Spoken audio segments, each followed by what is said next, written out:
ಕೃಷಿ ಹೊಂಡ ವಿಚಾರ ಎರಡು ಗುಂಪುಗಳ ನಡುವೆ ಮಾರಾಮಾರಿ ದ್ವಾರಪಲ್ಲಿ ಗ್ರಾಮದಲ್ಲಿ ಘಟನೆ. ಗ್ರಾಮಾಂತರ ಪೊಲೀಸ್ ಠಾಣಾ ವ್ಯಾಪ್ತಿಯ ದ್ವಾರಪಲ್ಲಿ ಗ್ರಾಮದಲ್ಲಿ ಘಟನೆ. ಚಿಂತಾಮಣಿ ಕೃಷಿ ಹೊಂಡ ವಿಚಾರಕ್ಕೆ ಎರಡು ಗುಂಪುಗಳ ನಡುವೆ ಮಾರಾಮಾರಿಯಾಗಿ ಆಸ್ಪತ್ರೆಗೆ ಸೇರಿರುವ ಘಟನೆ ಗ್ರಾಮಾಂತರ ಪೊಲೀಸ್ ಠಾಣಾ ವ್ಯಾಪ್ತಿಯ ದ್ವಾರಪಲ್ಲಿ ಗ್ರಾಮದಲ್ಲಿ ನಡೆದಿದೆ.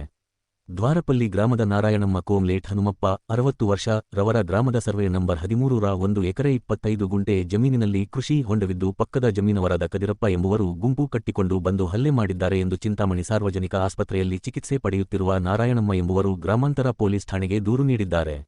ಇದೇ ಕೃಷಿ ಹೊಂಡ ವಿಚಾರವಾಗಿ ಎರಡು ಗುಂಪುಗಳ ನಡುವೆ ಮಾರಾಮಾರಿಯಾಗಿ ಎರಡು ಗುಂಪುಗಳು ಸಹ ಚಿಂತಾಮಣಿ ನಗರದ ಸಾರ್ವಜನಿಕ ಆಸ್ಪತ್ರೆಯಲ್ಲಿ ದಾಖಲಾಗಿ ಚಿಕಿತ್ಸೆ ಪಡೆದು ಎರಡು ಗುಂಪಿನವರು ಗ್ರಾಮಾಂತರ ಠಾಣೆಯಲ್ಲಿ ದೂರನ್ನು ನೀಡಿದ್ದಾರೆ.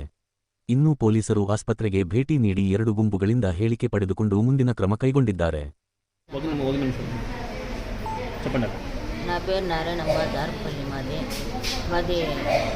60 ఏళ్ళ ఇంకా మేము అనుభవంలో ఉన్నాము. కృషి హోండ తెప్పించినాను. అది మా అప్పటి జమీను. ఆ జమీను మాకు వచ్చింది. మా అప్ప మాకు ఇచ్చినాడు. ఆ జమీన్లో మేము ఉంటే వాళ్ళు దుండవర్తం మీద మా కృషి హోండ అంతా గట్లంతా కొట్టి మాటలంతా కొట్టి పూర్తి చేస్తున్నారు. అందుకు అడిగకపోతే మాత కొట్టి మాత చాలా గలాట్ చేసి దుండవర్తం చేస్తాం.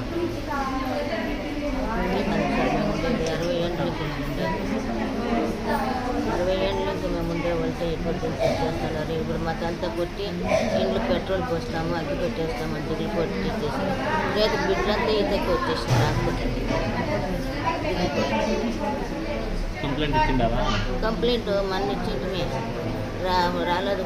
వాళ్ళు చెప్పిరే మీరు పోవద్దంటే వాళ్ళు రాకూడదు కొట్టుకూడదు అని వాళ్ళు ఇంటా అంతా కొట్టి నిలిపేసినారు. అందుకే నన్ను అడిగేపోయిందని చూసేపోయిందానికి ఏమంటే ఇట్లా చేసినారంటే అంత పొడి వాళ్ళు కొట్టి పెట్టి ఎత్తుకొని వచ్చేసి.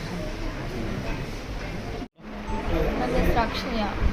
ನಮ್ಮೂರು ದಾರಪಲ್ಲಿ ಜಮೀನಿಂದ ಗಲಾಟೆ ಹೋಗ್ತಿದ್ರು. ನಮ್ಮ ಅಪ್ಪನ ಇಟ್ಕೊಂಡು ನಮ್ಮ ಅತ್ತೆನೂ ಇಟ್ಕೊಂಡು ನಡೀತಾ ಇದ್ರು. ಅದಕ್ಕೆ ಅಡ್ಡೋಗಿದ್ದಕ್ಕೆ ನನ್ನ ಇಟ್ಕೊಂಡು ಹೊಡ್ತಿದ್ದಾರೆ ಹೊಲ್ದತ್ರ. ನಮ್ಮನ್ನ ಅಪ್ಪ ಅಮ್ಮನ್ನ ಅಜ್ಜಿನ ನನ್ನ ನಮ್ಮ ಅತ್ತೆನ ನಮ್ಮ ಮಾವನೆಲ್ಲ ನೋಡ್ತಿದ್ದಾರೆ. ಯಾರು ಹೊಡೆದಿದ್ದಾರೆ? ಮುದ್ಲಚ್ಚಮ್ಮ. ಏನು ಗಲಾಟೆ ಆಗಿತ್ತು? ಜಮೀನಿಂದ ಕದಿರಪ್ಪ.